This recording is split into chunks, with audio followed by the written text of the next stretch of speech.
வணக்கம் அன்பு நண்பர்களே. இன்றைய கேள்விக்கு என்ன பதில் நிகழ்ச்சியில் மீண்டும் உங்களை சந்திப்பதில் மிகுந்த மகிழ்ச்சி.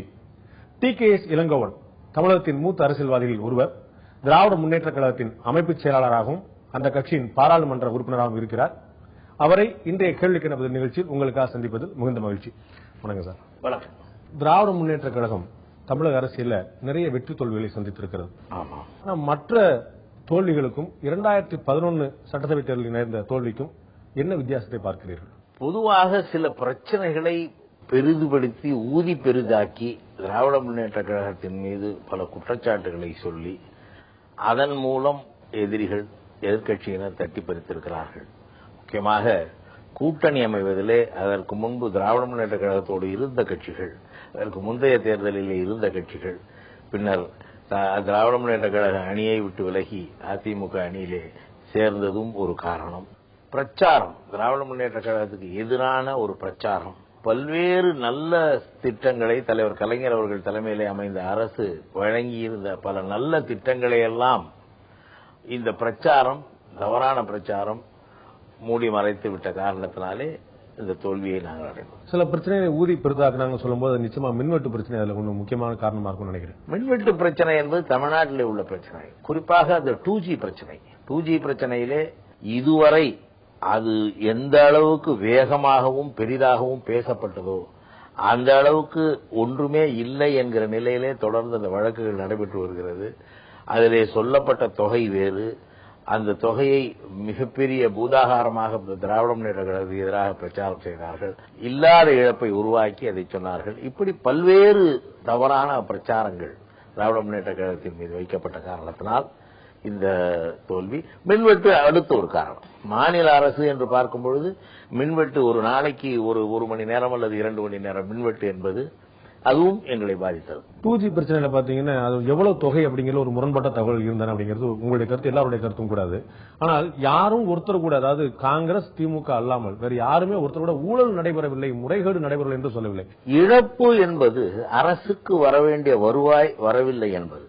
அதற்கு சொன்ன காரணம் ஏலத்தொகை அல்லது அந்த உரிம கட்டணம் குறைவாக நிர்ணயிக்கப்பட்டது என்பதுதானே தவிர ஊழல் என்று யாரும் சொல்லவில்லை. உரிம கட்டணம் இவ்வளவு நிர்ணயித்திருக்கலாம், இவ்வளவு விலை பெருமானமான பொருள், ஆனால் உரிம கட்டணம் குறைவாக நிர்ணயிக்கப்பட்டதுதான் தவறு என்று சொன்னார்கள். அந்த உரிம கட்டணம் ஏறத்தாழ 1600 கோடி ரூபாய்க்கு நிர்ணயிக்கப்பட்டது தவறு என்று சொன்னார்கள். அதிலே ஊழலுக்கு வாய்ப்பில்லை. அந்த 1600 கோடி ரூபாய், ஏறத்தாழ 1600 கோடி ரூபாய் உரிம கட்டணம் என்பது ஏற்கனவே அதற்காக உள்ள அமைப்பு பரிந்துரை செய்த ஒரு உரிம கட்டணம். அதை உயர்த்தி இருக்கலாம் அல்லது ஏலம் விட்டிருக்கலாம். ஏலம் விடாததனாலே இழப்பு ஏற்பட்டதெல்லாம் என்றுதான் சொல்லுகிறார்களே தவிர ஊழலை அவர்கள் யாரும் சொல்லவில்லை. ஆனால் ஊழல் என்று அதை மாற்றி வேறு சில பத்திரிகை ஊடகங்கள் மூலமும் மற்றவர்களோ செய்த பிரச்சாரத்தின் விளைவு. ஒரே ஒரு தொகுதியோடு எல்லாம் திமுக முடங்கி இருக்கிறது. ஆனா 2011 மற்ற தேர்தல் இல்லாம ஒரு பெரிய பின்னடைவாக கருதப்படுகிறது. 3வது இடத்துக்கு தள்ளப்பட்டிருக்கு. 1996ஆம் ஆண்டு எங்களோடு கூட்டணி வைத்திருந்த தமிழ் மாநில காங்கிரஸ் எதிர்க்கட்சியாக இருந்தது. அதிமுக, அதுவரை ஆட்சியிலே இருந்த அதிமுக, தொடர்ந்து எம்ஜிஆர் காலத்திலிருந்து ஆட்சியிலே இருந்த அதிமுக 4 இடங்கள் பெற்று 3வது இடத்துக்கு தள்ளப்பட்டது. அது 3வது இடம் என்று யாராவது சொன்னார்களா? இல்லை. அதுபோல ஆட்சிக்கு வந்த வெற்றி பெற்ற கூட்டணியிலே ஒரு கட்சியாக இருந்த கட்சி அதிக எண்ணிக்கையிலே இடங்களை பெற்றிருக்கிறதே தவிர எதிர்க்கட்சியிலே அதிகமான எண்ணிக்கையை பெற்றவர்கள் நாங்கள் தான். இந்த தோல்வியிலிருந்து மீண்டெழுவதற்கு திமுக என்ன மாதிரியான நடவடிக்கைகளை எடுத்திருக்கிறது? திமுகவினுடைய நடவடிக்கைகள் தொடர்ந்து இந்த அரசின் குறைபாடுகளை சுட்டிக்காட்டுவதிலும், இந்த அரசின் தோல்விகளை எடுத்துச் சொல்வதிலும், இந்த அரசுக்கு உரிய நேரத்தில் மக்கள் பிரச்சனைகளிலே சரியாக செயல்பட வேண்டும் என்று எச்சரிக்கை விடுவதிலும் தான் இருக்கிறது. அதை தொடர்ந்து நாங்கள் செய்து வருகிறோம். மிக சமீபத்திலே கடந்த ஒரு வாரத்திலே குமரிமுனையிலே உள்ள திருவள்ளுவர் சிலைக்கு அந்த ரசாயன கலவை பூச வேண்டும் என்று நாங்கள் கோரிக்கை வைத்தோம். ஏற்கவில்லை. கடந்த 6ஆம் தேதி 6/1/2013 அன்று நடைபெற்ற திமுக மாவட்ட கழக செயலாளர்கள் கூட்டத்திலே ஒரு தீர்மானம் போட்டோம்.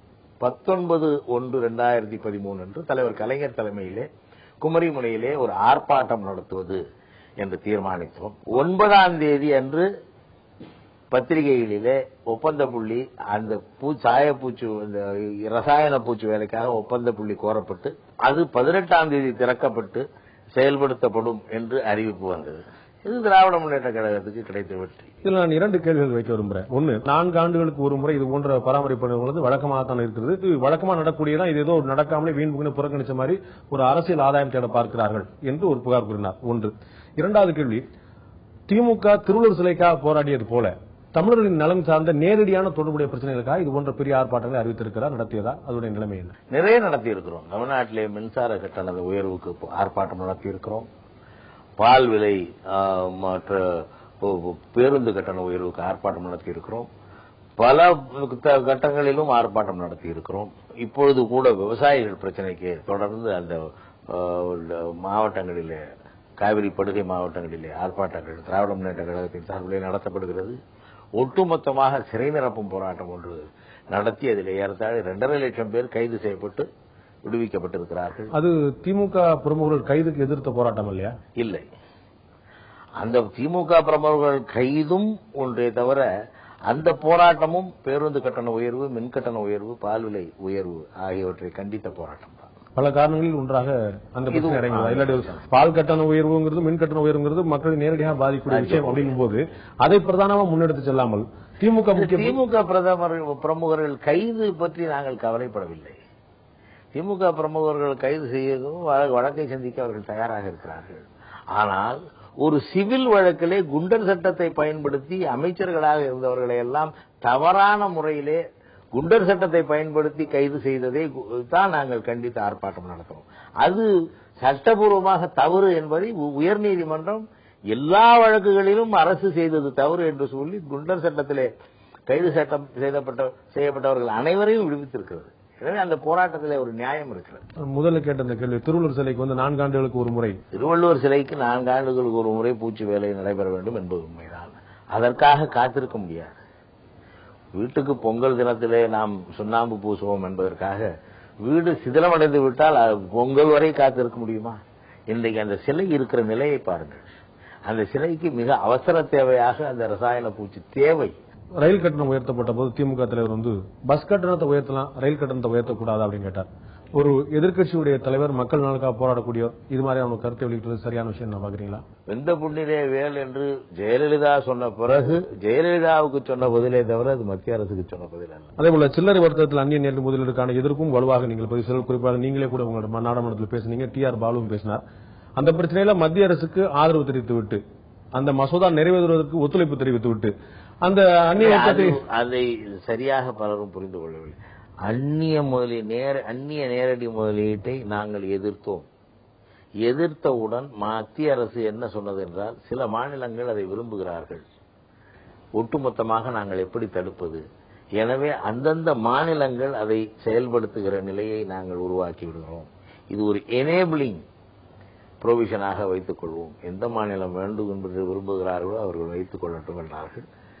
தமிழ்நாடு அரசு வேண்டாம் என்று சொல்லிவிட்டார்கள். இல்ல, இந்த பிரச்சனை முதல்ல வெளிச்சத்துக்கு வந்த போதிலிருந்தே அதே நிலைப்பாடு தான். மாநிலங்களுக்கு விருப்பம் இல்லை என்றால் அவர்கள் இல்ல, அதே நிலைப்பாடு அல்ல.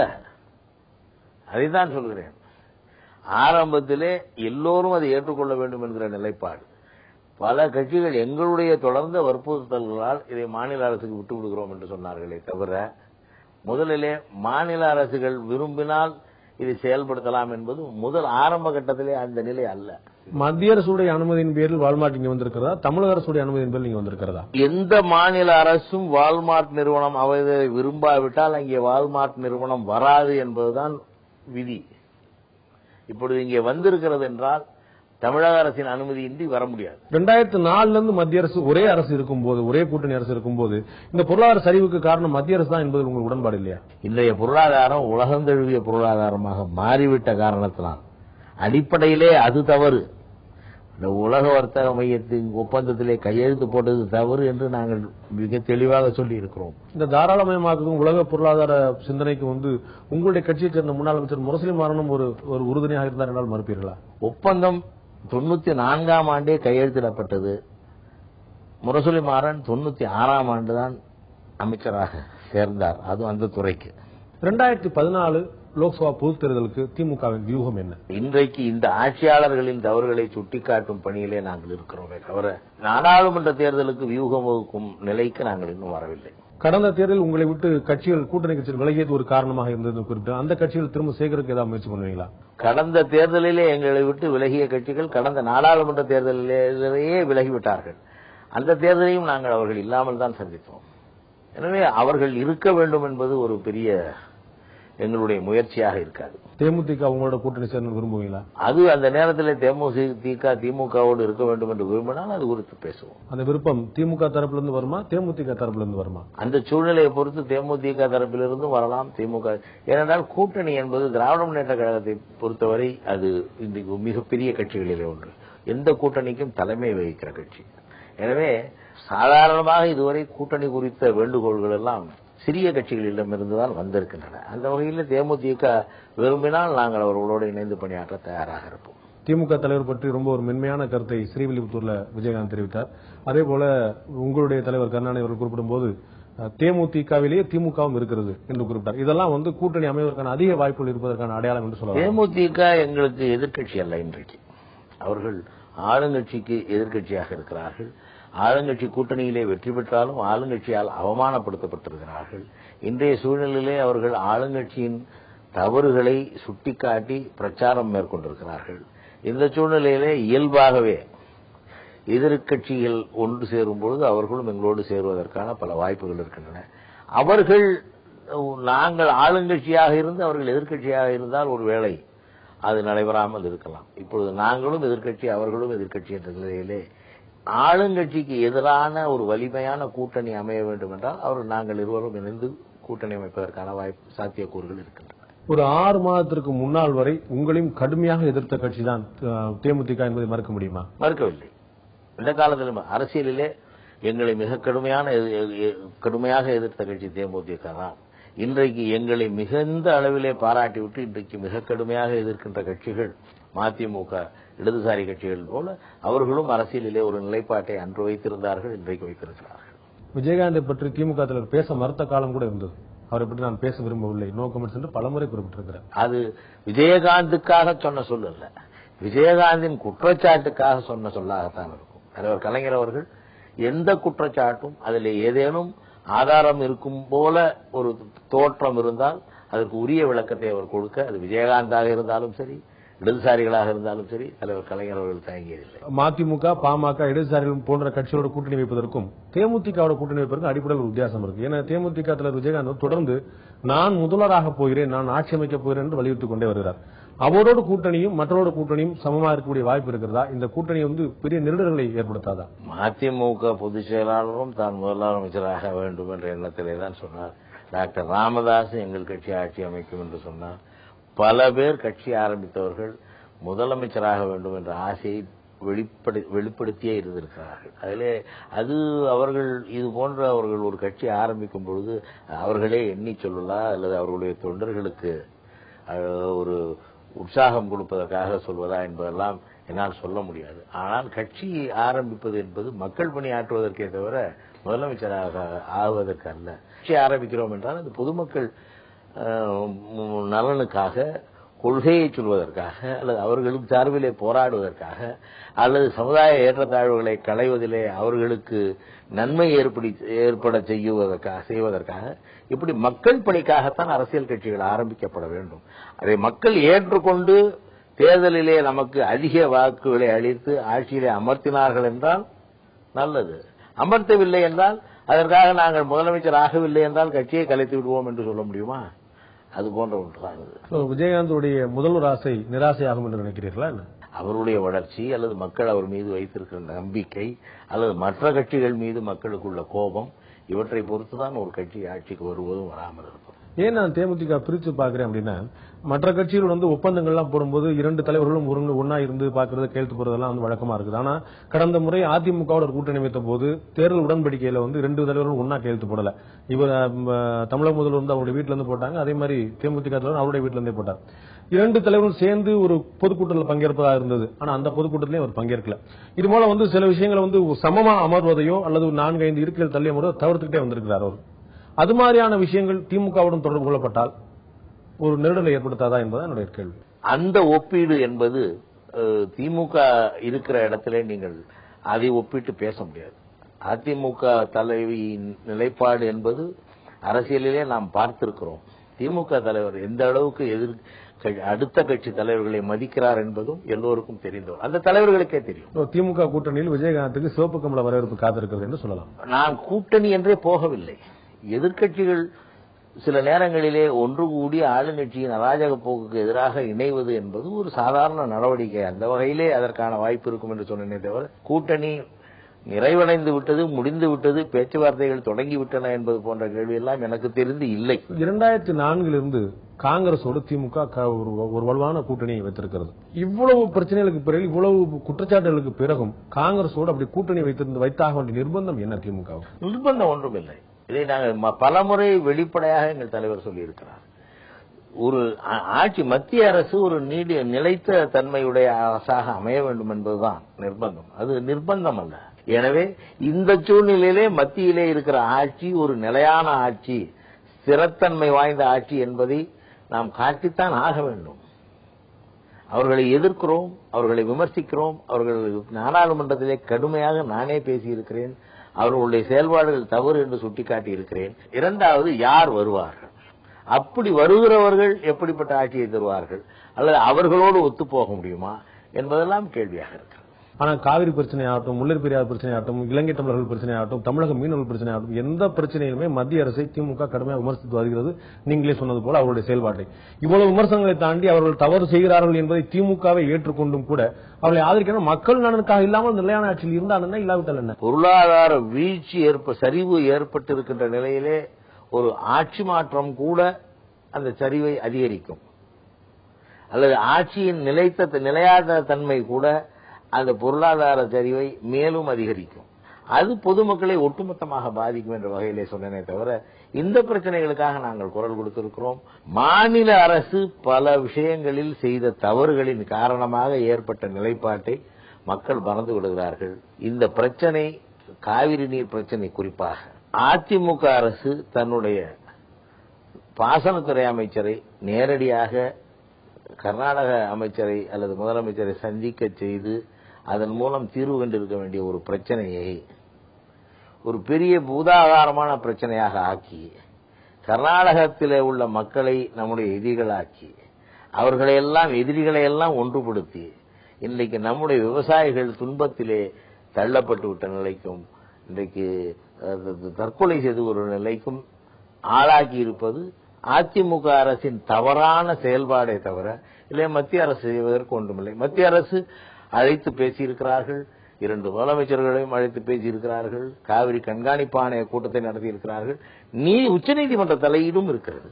உச்சநீதிமன்றம் தலையீட்டு பொதுப்பணித்துறை அமைச்சர் கர்நாடக அனுப்பியிருக்கும் சொல்றீங்க. தமிழக முதல்வர் நேரா போனாரே உச்சநீதிமன்ற தலையீட்டுக்கு பிறகு தமிழக முதலமைச்சர் நேரம், அதுக்கு மேல யார் பொதுப்பணித்துறை அமைச்சர் பேச முடியும்? உச்சநீதிமன்ற தலையீடு, உச்சநீதிமன்றத்தின் உத்தரவுக்கு கட்டுப்பட்டு போனாரே தவிர தமிழ்நாட்டின் மக்களின் நலனுக்காக அவர் முதலிலேயே போய் பேசவில்லை என்பதுதான் எங்கள் குற்றச்சாட்டு. நம்முடைய போனவரும் ஒப்புக்கு போனாரே தவிர உண்மையாக போகவில்லை. காவிரி பிரச்சனையில ஆண்டுதோறும் இந்த பாசன காலத்திற்கு முன்னாலே 2 திமுக ஆட்சியிலே இருக்கும் பொழுது நம்முடைய திமுக தலைவர் கலைஞர் அவர்கள் பாசனத்துறை அமைச்சரை அங்கே அனுப்பி ஒரு பேச்சுவார்த்தை அனுப்பி, இந்த அளவுக்கு எங்களுக்கு தண்ணீர் தேவை என்று ஒரு வேண்டுகோள் வைத்து விட்டு வர செய்வார். எப்போதாவது கர்நாடகா எவ்வளவு தண்ணீர் தர வேண்டுமோ அந்த அளவு தந்திருக்கிறதா? இதுக்கு முன்னாடி பேச்சுவார்த்தை நடத்தின போது கூட இந்த அளவுக்கு ஒரு கடுமையான பிரச்சனை தமிழ்நாட்டுக்கு வராத அளவுல கர்நாடகா உதவி இருக்கிறது என்றுதான் சொல்லலாம். அதாவது முழுமையாக நம்முடைய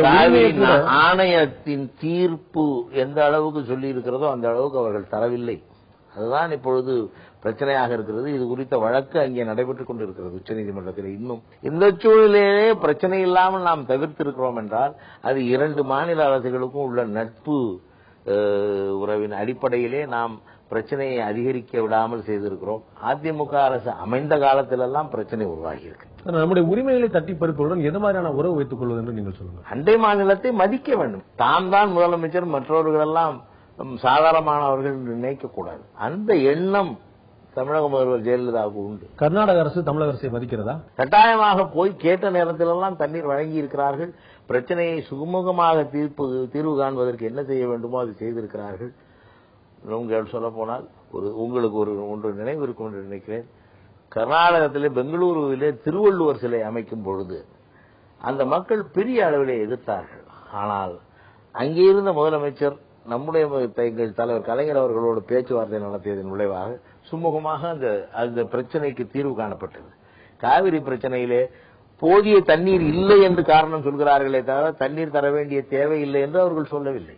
நீங்க திருவள்ளுவர் சிலை திறந்ததும் சர்வஞர் சிலை இங்கு திறக்கப்படும் பத்தி சொல்றீங்க. நமக்கு சிலை திறப்பை கூட நமக்கு உயிர்நீர் கிடைப்பதுதானே முக்கியமான விஷயம். அது கிடைக்கவில்லை. திமுக ஆட்சி காலத்திலே இது போன்ற பிரச்சனைகள் வராமல் இருந்ததே ஏன்? தண்ணீர் வந்ததா என்ன? வந்ததே. திமுக ஆட்சி காலத்திலே பெரிய இது போன்ற 10-15 விவசாயிகள் தற்கொலை செய்து கொண்டக்கூடிய சூழ்நிலையே உருவாகவில்லையே. அவர்கள் ஒப்பந்த காலத்திலேயே ஒப்பந்தத்தை மீறி ஒரு 4 அல்லது 5 அணைகளை கட்டி கொண்டார்கள். அது தவறு என்று அப்பொழுதே சொன்னோம். அதற்கு எதிராக வழக்கு தொடர்ந்தோம். அதை பேசி முடித்து தருவதாக மத்திய அரசு உத்தரவாதம் அளித்தது. அதன் அடிப்படையிலே வழக்குகளை திரும்ப பெற்றுக் கொண்டோம். அப்படி பேசி அதற்கு தீர்வு காணப்படவில்லை என்றவுடன் மீண்டும் வழக்கு தொடர்ந்தோம். அதைத்தான் சொல்கிறேன். அவர்கள் செய்வது நியாயம் என்று சொல்லவில்லை. அவர்களுடைய கோரிக்கை தவறானது என்று சொல்கிறேன். தண்ணீர் தர முடியாது என்று அவர்கள் சொல்ல முடியாது. எங்கள் பயன்பாட்டுக்கு போக மீதம்தான் தருவோம் என்று சொல்ல முடியாது. உலகத்திலேயே தண்ணீர் ஆற்று நீரை பொறுத்தவரை அடிமடையிலே இருப்பவர்கள் ஆற்று இறுதி பகுதியிலே இருப்பவர்களுக்கு தண்ணீர் வழங்க எந்தவித தடையும் இருக்கக்கூடாது என்பது உலகமே ஒப்புக்கொண்ட சட்டம். அந்த சட்டத்தின் அடிப்படையிலே தான் கர்நாடக அரசும் இயங்க வேண்டும் என்று சொல்கிறோம். அந்த ஒரு அணை கட்டு பத்தி சொன்னீங்க. அந்த அணை கட்டுற வரை வேடிக்கை பார்த்துக்கிட்டே இருந்து அதுக்கு பிறகு வழக்கு தொடர்ந்து மத்திய அரசு உத்தரவாதம் மீது திரும்பி வழக்கு தொடர்ந்து இதெல்லாம் ஒரு பின்னடைவான விஷயமா இல்லையா? அந்த வழக்கு உறுதியா இருந்தா இந்நேரம் அந்த வழக்கு முடிவு கொண்டு 1967க்கு முன்னால் இங்கே தமிழ்நாட்டிலே காங்கிரஸ் ஆட்சி இருந்த காலத்திலே 4 அணைகளை அவர்கள் கட்டினார்கள். அப்பொழுது திமுக ஆட்சியிலே இல்லை. அப்பொழுது அந்த மாநிலத்திலும் கர்நாடகத்திலும் காங்கிரஸ் தான் ஆட்சியிலே இருந்தது, தமிழ்நாட்டிலும் காங்கிரஸ் தான் ஆட்சியிலே இருந்தது. அப்பொழுது நாங்கள் அதை சுட்டிக்காட்டினோம். அந்த வழக்கை திரும்ப பெற்றது திமுக தானே? வழக்கை போட்டதும் திமுக தான். திரும்ப பெற்றது இந்திரா காந்தி பிரதமராக இருக்கும் பொழுது அதற்கு அவர் தீர்வு காண்பதா, பேச்சுவார்த்தையின் மூலம் தீர்வு காண்பதா வாக்குறுதி அளித்ததன் ஒரு பிரதமரின் வாக்குறுதியின் அடிப்படையிலே நாங்கள் திரும்ப பெற்றோமே தவிர கர்நாடகத்துக்கு உதவி செய்ய வேண்டும் என்பதற்காக செய்யப்பட்ட ஒன்று அல்ல. கர்நாடகாவில் இருக்கக்கூடிய எதிர்க்கட்சிகள் எல்லாம் காவிரி பிரச்சனை ஒற்றுமையா இருக்கும்போது தமிழகத்தில் மற்றும் எதிர்க்கட்சிகள் கர்நாடக அரசை குறை கூறாமல் தமிழக அரசை குறை கூறும் போக்கு சரியானதுதானா? கர்நாடக அரசை கட்டாயமாக எல்லா கட்சிகளும் குறை கூறுகின்றன. தமிழ்நாட்டுக்கு தண்ணீர் தர வேண்டும், தண்ணீரின் தேவை நிறைவேற்றப்பட வேண்டும், சட்டப்படி தண்ணீர் வழங்க வேண்டும் என்று எல்லா கட்சிகளும் கோரிக்கை வைக்கின்றன. மத்திய அரசு இந்த விஷயத்திலே தீவிரமாக தலையிட்டு கர்நாடக அரசுக்கு வலியுறுத்த வேண்டும் என்று எல்லா கட்சிகளும் ஒன்றிணைக்கின்றன. ஆனால் எல்லா கட்சிகளையும் சேர்க்காமல் தன்னிச்சையாக செயல்படுகிற ஒரே ஒரு முதலமைச்சர் அதிமுக முதலமைச்சர் மட்டும்தான். அவருடைய கருத்துக்கு மாற்றாக நாங்கள் ஏதேனும் கருத்தை சொல்லி இருக்கிறோமா? அல்லது அவருடைய கோரிக்கைக்கு முரண்பட்ட கோரிக்கைகளை எந்த கட்சியாவது தமிழகத்தில் இருக்கிற எந்த கட்சியாவது முன்வைத்திருக்கிறதா? அவர்தானே அனைத்து கட்சிகளையும் கூப்பிட்டு பேச வேண்டும். இதுவரை கூப்பிடவே இல்லையா? உங்களுக்கு யாருக்கும் முரண்பட்ட கருத்து இல்லை என்போது அதே செயல்பாடைத்தான் தமிழக அரசு மேற்கொள்கிறது என்பது அனைத்து கட்சி கொடுத்ததுக்கான அவசியம். நாங்கள் ஆர்ப்பாட்டம் நடத்துகிறோம், எங்களோடு சேர்ந்து அதிமுகவை ஆர்ப்பாட்டம் நடத்த சொல்ல வேண்டியதுதானே. நடத்த முன்வருவார்களா? அனைத்து கட்சி கூட்டத்தை கூட்டி எப்படி இதை அணுகலாம் என்று கேட்கவில்லை.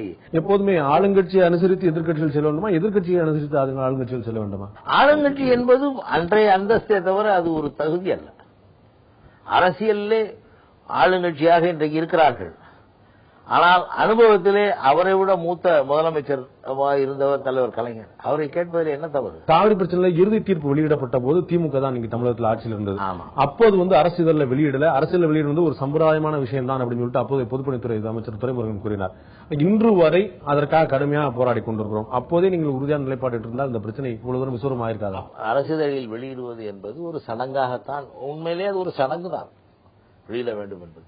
ஆனால் அதை வெளியிடாமல் காலம் கடத்தி கொண்டு போகும்பொழுது ஒரு அச்சம் ஏற்படுகிறது.